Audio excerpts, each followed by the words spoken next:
Super Tendo Boy. It feels good to be back in Clocktown. Oh man.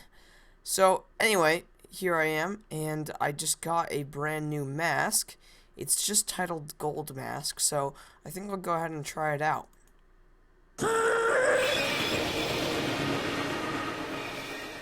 Wow, pretty epic. And as I can see, now the gold mask is on my face. So yeah, guys, that was my quick little demonstration of Majora's Mask kind of transformations. And this works with any player head or skull.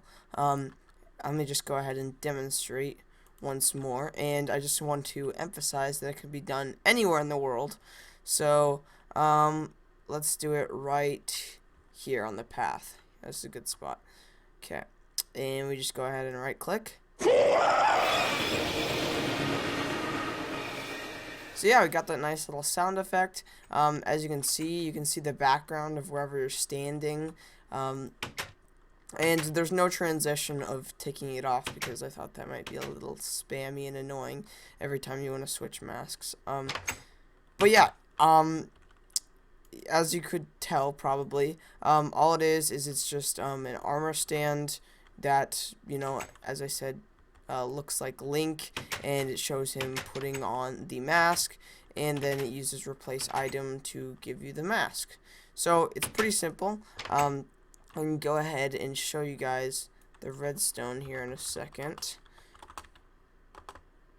And if we go up here, as I can see, I just imported a little clock town into my flat world, and we're gonna head on over here, and this is the contraption that I use for it. This is a different contraption. Just imagine there's a line right here. All of this over here is controlling it, and these command blocks, well, this one's just to give you the mask, but these are just demonstration things. They aren't actually needed for the contraption. The great thing about this is it doesn't use a fill clock 24/7, unlike most of my other contraptions. This one just uses a little minecart clock that tests for when you are holding a skull, and if you are, there's a little output comes over here, and then it places a redstone block in the middle, and this actually activates a fill clock. But as you can see, there's another output going out this way, and so if you're not holding a skull, then it activates this, which just disables the clock here. And these two blocks here are the clock. This contraption's a little bit cluttered. I kind of regret putting it near some of my others, but oh well. So the fill clock, here, let me see if I can just go ahead and give the skull to myself. So as you can see, I hold the skull, and the fill clock activates, and then what happens here is if we open this up, we can see we're having all players being teleported to the armor stand third person. Now if we just do a test for all entities, you see we'll get a lot of villagers and chickens and stuff, but let's just go for test for at E type equals armor stand, and as you can see we found Masker. So Masker is an armor stand that is being teleported to my location. I believe it's this one right here. Yeah. So Masker is an armor stand that's invisible, that's constantly being teleported to me whenever I am holding a skull. When I'm not holding a skull, Masker just sits in place.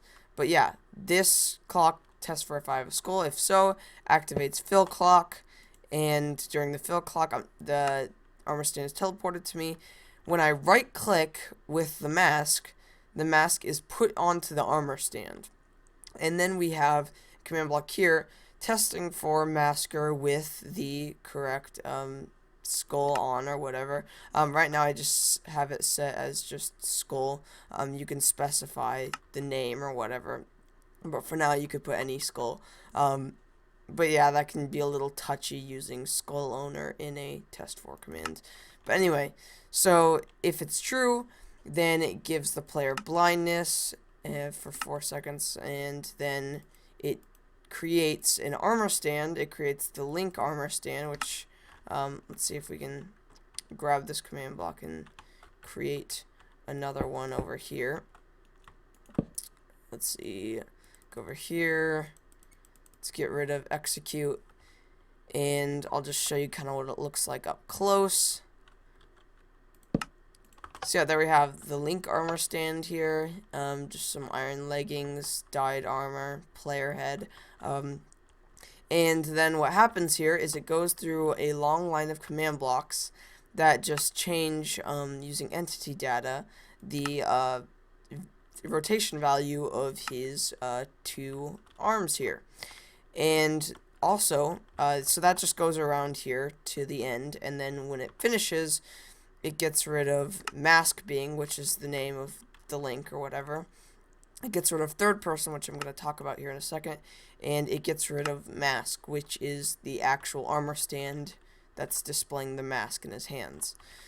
So this is where the third person and the mask armor stand come into play. So right after we summon mask being or Link here, what we want to do is we are going to summon the armor stand mask, and that's just going to be a mini armor stand that is going to appear to be being held by our little mask being here. And then we have third person, which is created obviously in a third person view, so right about here it's summoned, and then as soon as it is, the player is teleported there, so the player appears in a third person view of Link, and so those sit there.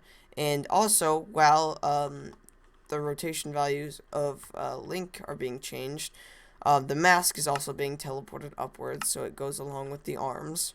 And then at the bottom here, what we're going to do is we're going to kill Masker, wherever it is at one point, because, you know, now it has a mask on. And then we're going to re-summon Masker again. And then this one's going to play the gassed scream with a lower pitch, so it kind of sounds like Link's scream. It's the closest I could get. And then we go ahead and replace the head slot on the player with the skull. And then over here we play the portal travel noise. And finally, over here, we have it give you night vision, so that when it's finished, there's that flash of white right at the end there. So yeah, it's kind of complicated, but I will admit this is probably one of my cleanest, like, contraptions, and by that I mean it works the most often. In multiplayer, you probably have to change the commands so that it only works, you know, for certain players, because you can't have a bunch of people with masks, because the scoreboards just wouldn't allow it. I tried to get it to work in multiplayer, but it just didn't work with the whole third person view and everything. But overall, this is probably one of my favorite contraptions, particularly just because it doesn't have a practical purpose, but it looks really, really nice. Also, once again, thank you guys so much for 1,000 subscribers. It's really insane. Hope you guys enjoy the new intro. Sorry it took a while to get out. But yeah, thank you so much. Rexodino, here's your Majora's Mask concept. I hope to do more in the future. And as always, thank you for watching.